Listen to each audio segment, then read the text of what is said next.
Psych.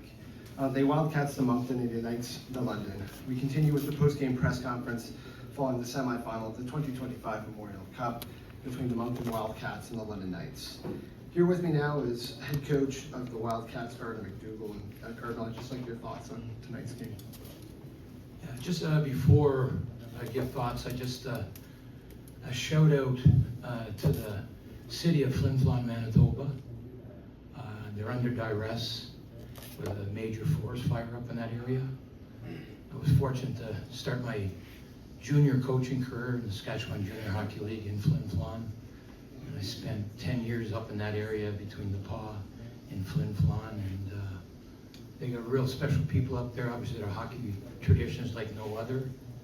And they could lose their whole town here. So a shout out to all those people up there, and our prayers are with them. The major fours within 400 meters of the city, and tonight is hopefully it goes their way. But just a shout out to those people. As far as the game, you get to this stage, you wonder, okay, do I recap 87 games? It was our 87th game this year for the Moncton Wildcats, and we're playing in Rimouski. You wonder if there's any Crosby magic, and or do you just summarize the last game that we played together? First of all, just a really special group, and obviously new standards for a lot of things for our organization in Moncton. The best regular season ever, best playoff ever, first Memorial Cup win since 2006. But then you're still disappointed because you have such high standards, high expectation. And the three 20-year-olds will be here in a moment, and Caleb will be as well. It's heart-wrenching. Obviously, I've had some numbness on different occasions at this tournament. Some of it's been life-altering with Patrick's sudden passing, and your body just goes numb. A loss at this tournament, you're disappointed in your body, in your mind, but you always have a second chance. And going in to our last round robin game, and you get the exhilaration of winning at the Memorial Cup that you need to see that feeling for our players. They've grown so much, and just the trust and the belief within the group first of all, but certainly their coaching staff, and then the passion of our ownership, and the fan support that as the game or the season went, just kept growing and growing. And you're representing the Wildcats, we were representing Moncton, but you're representing our province in New Brunswick, pride in New Brunswick. So it's not easy. Those guys are going through when you put everything that you're capable, and then you continue to be pushed more and more and more, and you invest deeper and deeper these players, and you come to the end of the road. It's not easy, and not a lot of people that play in the CHO get to this stage. To put everything, have success, have more success, have more success, and then you reach the end of the road here. And as a game, you look at it, probably would like our start to be better. You put things in perspective. We're down one, we tie it. I thought after the first 13 to 15 minutes, I thought we had it tied. Our power play was going pretty good. Both power plays in the first. I thought we made some adjustments in the second, and kind of made more of an even game, I guess you would say. And the last 5 minutes, sometimes, as I mentioned before, you need a little lady luck, and we'll get a chance to watch the video at some point this summer. But there's a couple of shots from the point that, an inch this way, we have a lead. Our goal for this game was to get the lead. We played this team twice. We've never had the lead. We showed some resilience. We've come back 4 different times on them, and that's not easy to do. They're a very, very good team, and I think there's a lot of confidence in our room to be, after 40 minutes tied. Our first meeting of the year, I said where we go as a hockey team will come down to a third period that you must win. And I think when you get the opportunity, we've been practicing all year with that in mind, that we're going to have a third period. If we win a third period, we'll continue to progress. And just unfortunate, I thought we had maybe our best third period of the tournament. Had chances, some glorious chances, and again, post here, a knob of a stick there. So sometimes that's the hockey gods a little bit. But anyways, overall, this is a really, really special group. I'm just privileged that Mr. Irving had the faith to hire myself and my son to the Quebec Major Junior Hockey League and all the teams and coaches in it, just for providing such great opponents all year to make us better. I was really inspired and invigorated to be the coach in the league at my age, and it was just one of those really, really special years.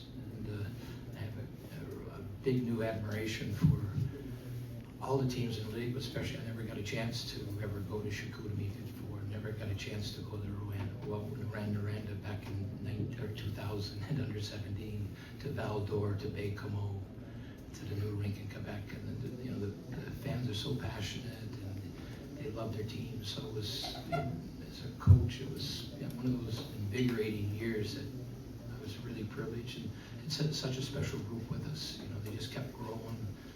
Lots of grit, lots of resilience, so I can't say enough about just the whole, obviously it's bitter, very bitter now. Anytime you get that numbness when you're not successful in the last game. I've been so blessed to be able to be involved with teams that find ways, but full credit to the group. Obviously one more goal we could ask for at the right moment tonight, but overall it's just been fantastic. I'll try to find an intelligent question after that statement.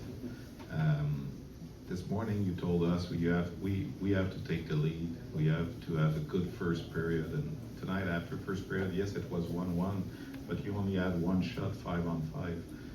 Do you have an explanation why this week it was so hard for your team to get good starts and get good first periods? It's a good question. And if I knew, we would have adjusted. We try different things. You get a lot of experience as a coach. You have a lot of trust in the group.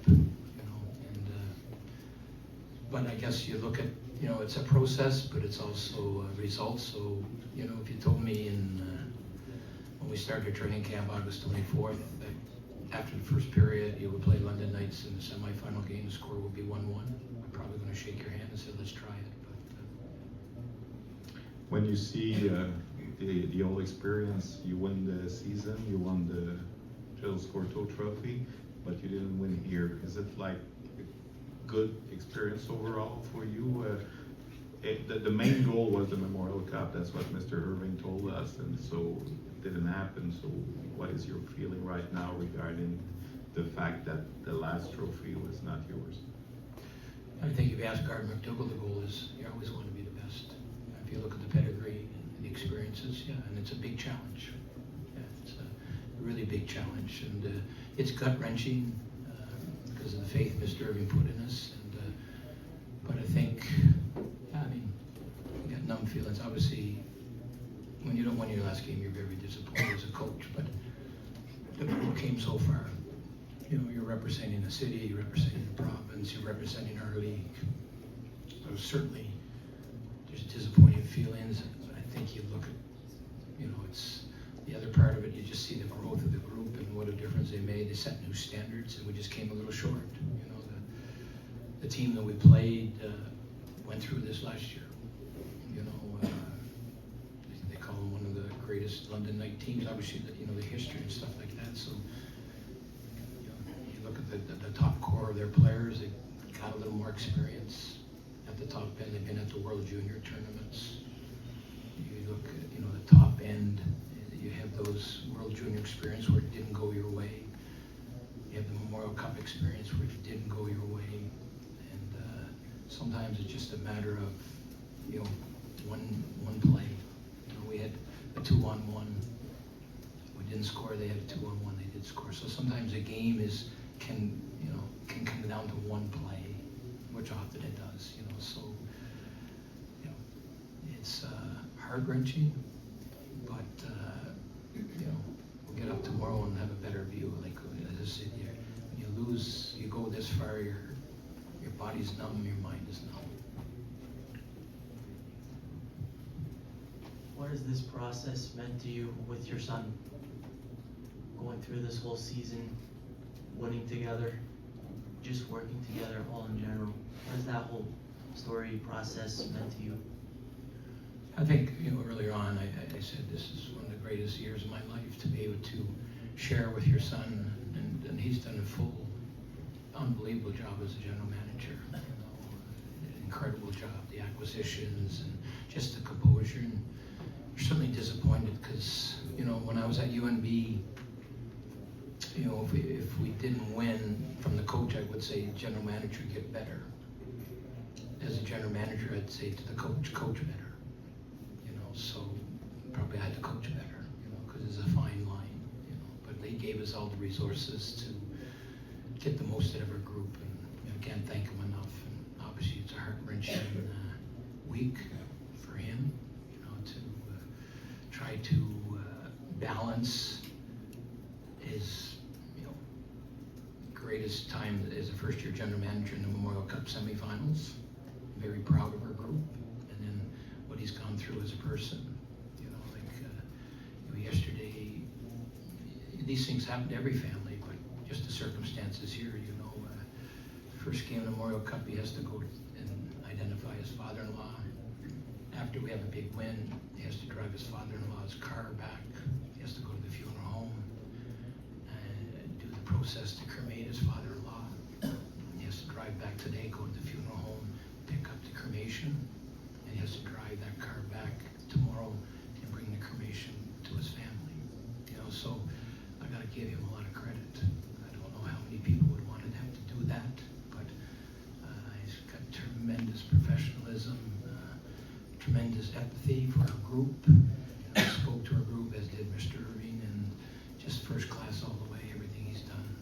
So yeah, it's been obviously unbelievable, but kind of heart-wrenching at the moment, and obviously in view of what happened this week, because we'll get over a loss, but it's not an easy road ahead for the Buckley family or Taylor himself. It's gonna, it never heals totally.